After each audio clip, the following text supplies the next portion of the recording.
Good evening, everybody. Welcome to Wizards Outlook. The Dallas Mavericks. It was a close game with them and the Washington Wizards. Very exciting game down the stretch. Some monstrous performances by Russell Westbrook, Luka Doncic. That said, Dallas was able to pull things out and beat the Wizards 125-124. Hell of an effort by Washington on the second night of a back-to-back rather. But once again, joined by Raymond Lyons, Cardell Dudley Jr., Wilson Tarpe Jr. and Cardell, we're gonna let you start tonight. Just get to your initial thoughts of the results of this game between Dallas and Washington. Well, first I'm gonna start with the battle between Russell Westbrook and Luka Doncic. That was special. Both players going at it, scoring, giving players the ball, rebounding. I mean, that was MVP Russell Westbrook right there. That was that type of performance. And to have, 42, 10, and 9. 2 steals and only 2 turnovers. He keeps these performances, back-to-back performances where the turnovers have been limited. For the people out there always saying we're being critical, now you see what we're talking about. Because guess what? Had he turned the ball over, this game would have been over. It wouldn't have went down to the wire. But the fact that he didn't turn the ball over, whatever, and did with the damage he did, it went down to the wire. And it just happened to be another great player on the other side who just loves playing the Wizards for some reason. I don't know what it is. He loves murdering the Wizards. He just made a great assist to Dorian Finney-Smith and hit the game-winning 3, and that's what it is, man. Look, man, there's a reason why I call Luka Doncic Larry Legend Jr., man. You saw it tonight. I mean, they put 31 and 20 and 10. Like, that's ridiculous, man. You know what I'm saying? Like, it's ridiculous, man. But he's everything for that team and did it without Porzingis. You see what I'm saying? So the boy just cold. I don't even know what to say about that boy. Like, it's nothing you can do to stop him. Like, they tried everything. And I know in spurts it was solid defense, but for most of the game, both teams left a lot to be desired defensively. Let's just call it what it is. So it became a shootout. And against a player like Luka, who do so much, you can't get in a shootout, especially when your team, I'm talking about the Wizards, is not a great three-point shooting team. You're going to lose that battle. And that's honestly what lost the game for them. The Wizards shot 6 of 19 from deep. The Mavs shot 17 of 38. The only thing that saved the Wizards is, as usual, they got to the paint and they got to the free throw line. The Wiz shot 24 of 31. The Mavs shot 14 of 22.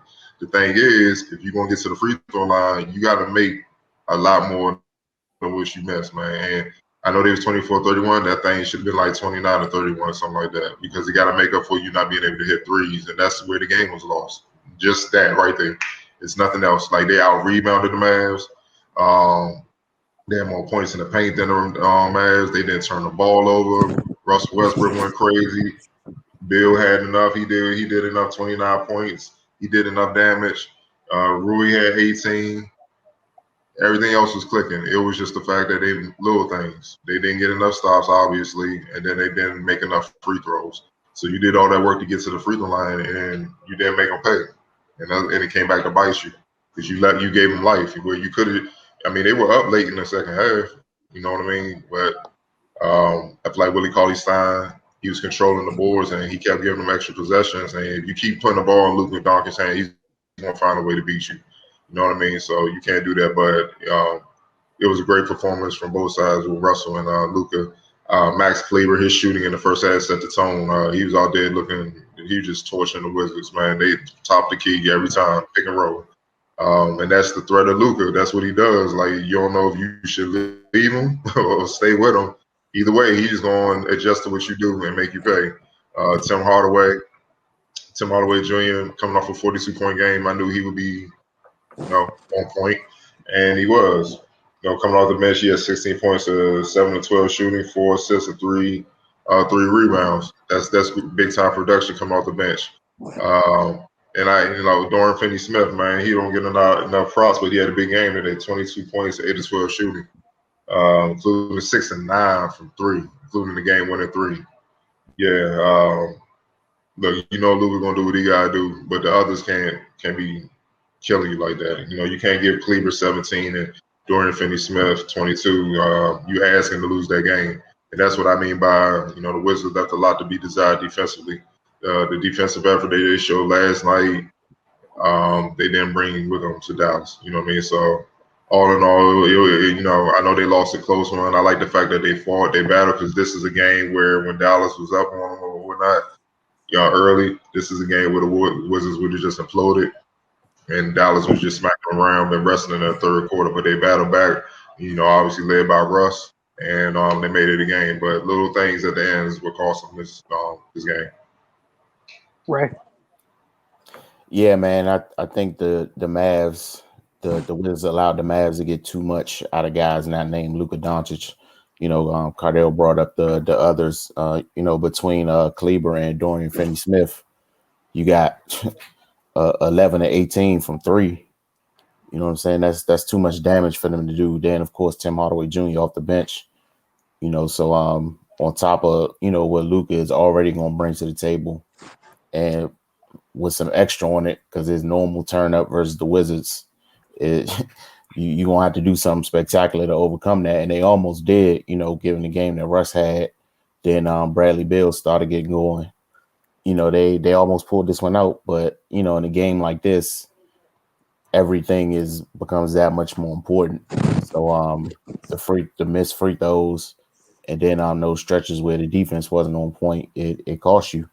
This was the first time in a while we seen teams just throw everything at Brad defensively and dare other guys to beat them. And I think that that kind of caught the Wizards off guard at the beginning of the game. They started real slow offensively and defensively, and they kind of dug themselves in a hole early. We saw early with Luka is already a fantastic playmaker, but with the way they were shooting, the Wizards had decisions to make defensively, and it led to just a couple of lapses. Like it was like back-to-back plays. Luka just walk to the rim, and that's because of the threat he is being able to find guys. And if the other dudes can't miss, then you naturally going to kind of go to stop the pass, but you forget that you got a superstar with the ball in his hands, and he just got some easy ones. So yeah, those was a couple of lapses where where the Wiz just really pretty much fell asleep.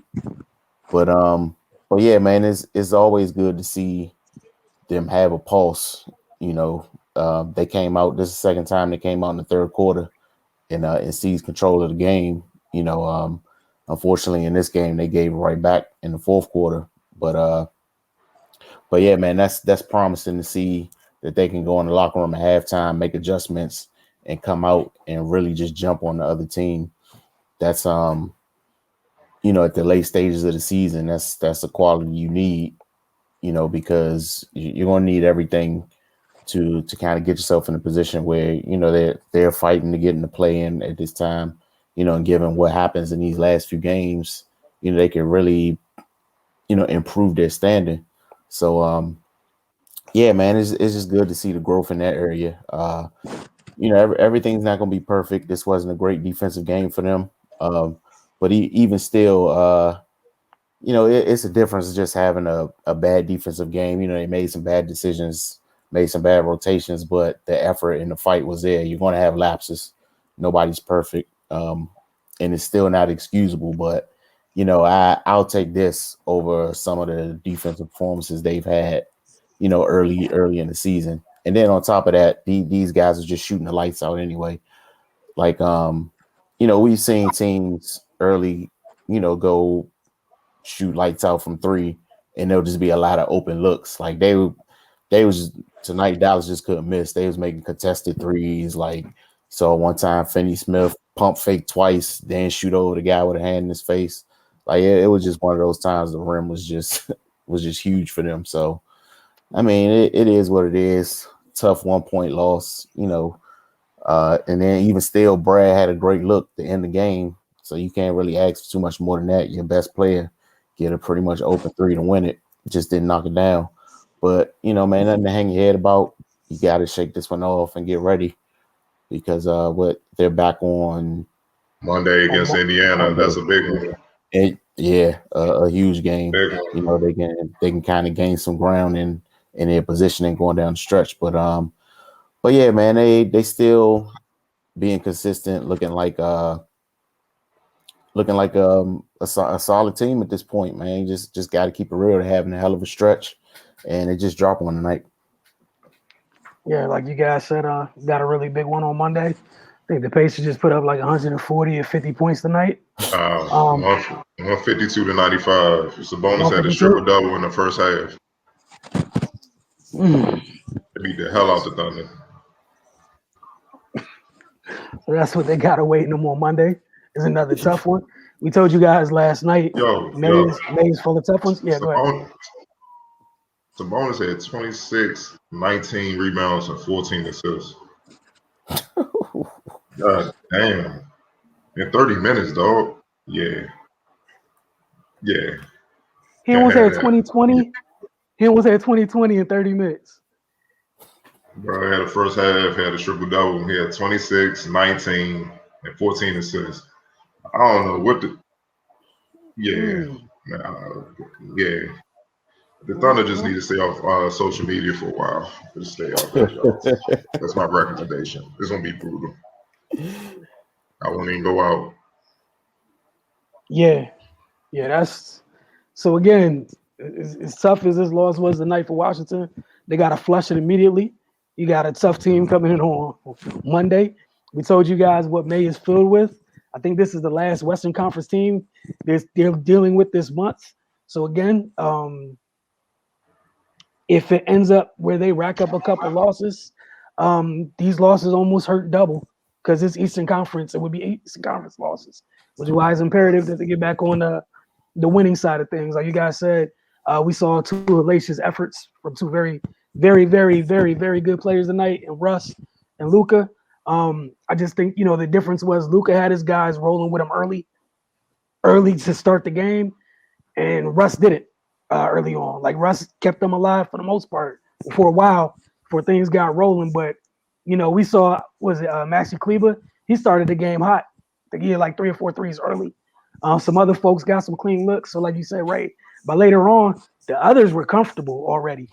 They were really comfortable. And like you guys said, one of the ways they stayed in it was not turning the ball over. They checked a lot of boxes tonight, but again, it's one of those things where it's tough when you're trading twos for threes. You just do the math. Twos for threes, like, is what it is. Really like the game that Rui gave them tonight. Really efficient, and they needed every one of his buckets on a night where like Ray, you mentioned, they kind of threw the sink at Brad. It was like somebody else beat us. And Russ jumped out there early, like, "Hey, I'm here." And then, Rui provided some assistance as well. But yeah, man, it's just one game. For what they want to do in terms of trying to get into the play and whatnot, got a 24-hour rule, man. Let this go. Get ready for Sabonis and company on Monday. That is a stupid line, and I'm not going to be able to get it out my head right now. It's 26, 19, and 14 in 30 minutes. That's tough. So thanks for that, Cardell, because I don't even know what else to say. Like, and then mind you, one of the guys on the opposing team tonight had 31 and 20. Like, it's gonna be May's gonna be fun. Washington had a great April. May's gonna be a little bit tougher than last month, man. And it's just simple as that. You guys had anything else for this game? You want to get to the comments real quick? Yeah. All right. So to the comments, Ray, you accepting the deferring? We'll keep up this trend. I'm accept again. All right, cool. You're a brave man. From the Awesomes, fun. I never finished watching that show. Definitely like the handle. Just want to say that Anthony Gill is really efficient and impactful. Raymond, would you give him some of Denny's minutes? Because that Spurs game, I would have liked to see him play in the second half of it. Well, Denny's injured for the year, so yeah, I don't think he's playing much. But if you want to talk about retroactively, I mean, Denny's your lottery pick, so he's going to have to play. They picked him in the lottery for a reason. They obviously saw something they liked. So, I mean, you got to give him a chance to work out.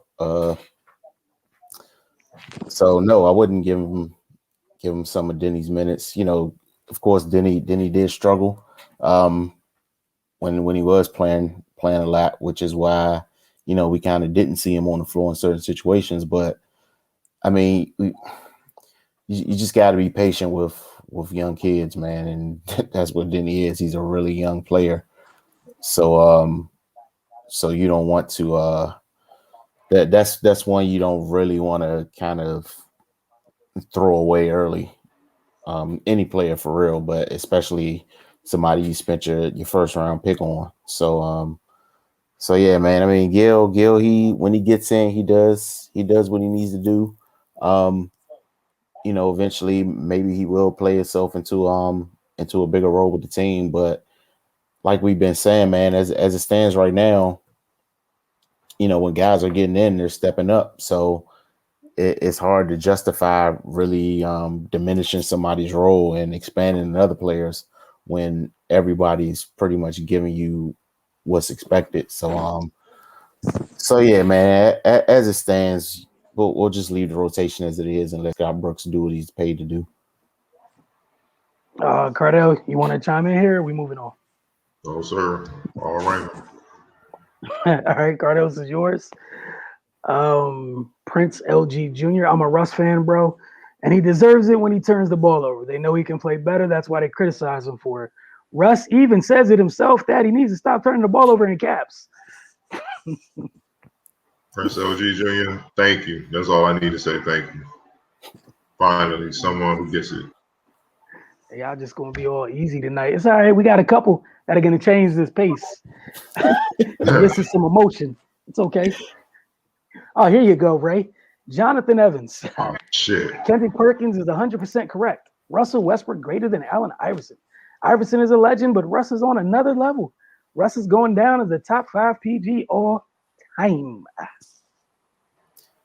I don't know why you're listening to Kendrick Perkins to begin with, but and I don't understand where that random comparison to Iverson came from him. But this is why can't we just let Russ be Russ, man?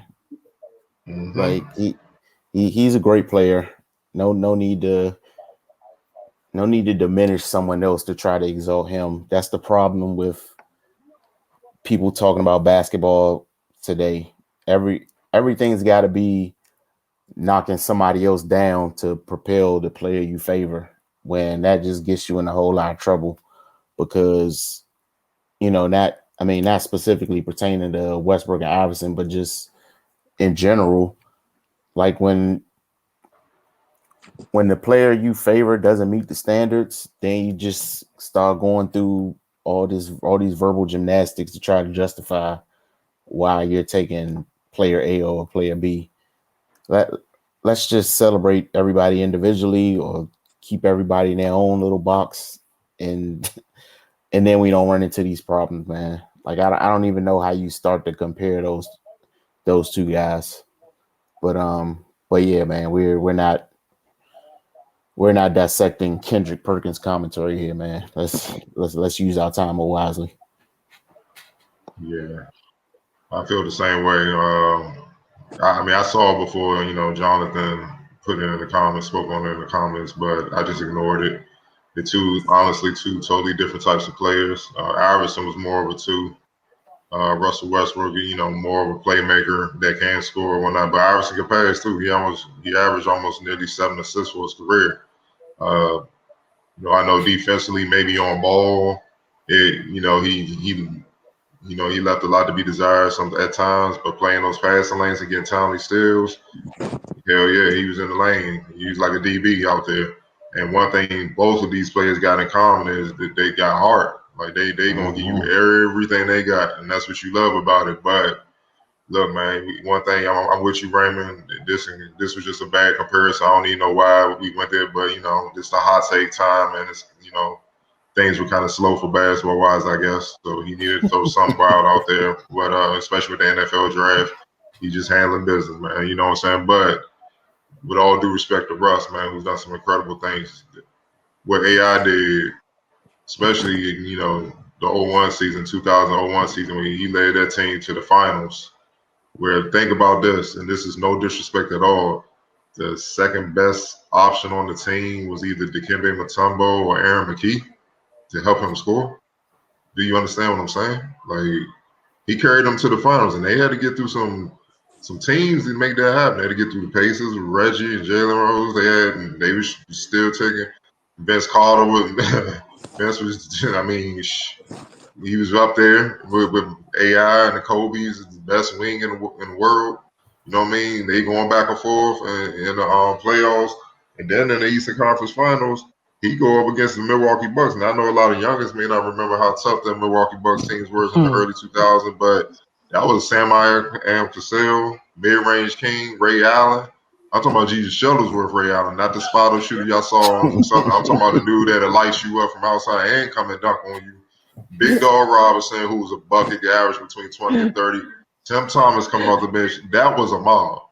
And AI got them up out of there. You know what I'm saying? And got that game off Dynasty, Shaq, and Kobe when they was at their peak, man. I mean, when Shaq was literally dunking on anything that moved. Like, seriously. And Only Kobe game was Lakers just lost that postseason. Yeah, that was exactly. He the only one took him out in LA. Step back over Ty Lue. Like, what he did that year, the only thing he didn't do was win the chip that year.